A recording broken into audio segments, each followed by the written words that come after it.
ასეთი დიალოგი მქონდა ორ ძალიან კარგ მშობელთან. ოჯახი იყო მშვენიერი. 13 წლის ბიჭი გაეზარდათ, დედაც ბიზნესმენი, მამაც ბიზნესმენი, თავთავისი ბიზნესები კაი ფულსაც შოულობენ და მოვიდნენ ასეთი შეკითხვით. აი გავიგეთ, მოვისმინეთ, რომ აღზრდა არის აი ამ სურათხატებით. ჩვენ მშრომელები ვართ, გვიყვარს მუშაობა, გვიყვარს ჩვენი საქმე, ზარმაცები არა ვართ და ეს მცონარა გაიზარდა. მცონარა, იცით ხო ეს მარტო იმაზე ფიქრობს, რა სიამოვნებები აიღოს, სად რა ფული დახარჯოს. ხო და რატომ მოხდა აბა ეს? შევეკითხე მამას, აბა ერთი ამიწერე ჩვეულებრივი დღე და ამიწერა. დილას ხვდებით საუზმეზე ჩვენ შვილს, როცა ყველა ჩვენი ოთახებიდან გამოვდივართ, ვეკითხებით.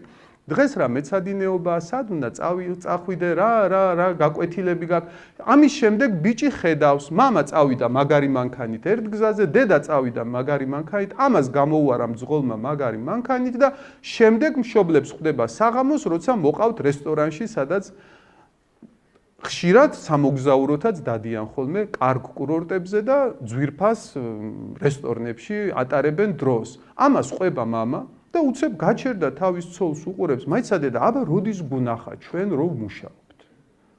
მართლაც არ უნახია და ეგრევე შემხედამე და აბა რა სამსახურში უნდა წამეყვანა?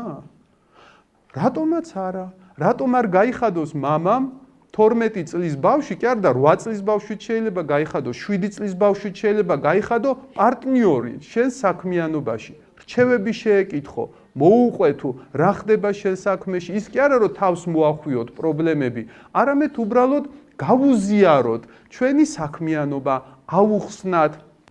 წარმოიდგინეთ ახლა რომ პერიოდულად კვირაში ერთხელ მაინც დედა თავის შვილს ესაუბრება, წარმოიდგინე რა მშრომელი მამა ყავს, ნახე? მიდის, ხარჯავს დროს, მუშაობს, არ ეზარება, ნახე, დილას ჩვენთვის შვრება, ხო იცი ამას. ხანდახან მამა თუ ეტყვის კიდევ თავის შვილს, იცი რა მშრომელი დედა ყავს, ნახე როგორ გვივლის, კიდევ სამსახურსაც ასწრებს, კიდევ სახშიაც გვივლის, აი ნახე, როგორი ეს ცალკე უთხრას ხოლმე ერთმანეთს, ნახე, აი ეს ხდება სურათ ხატი აღმზრდელობითი.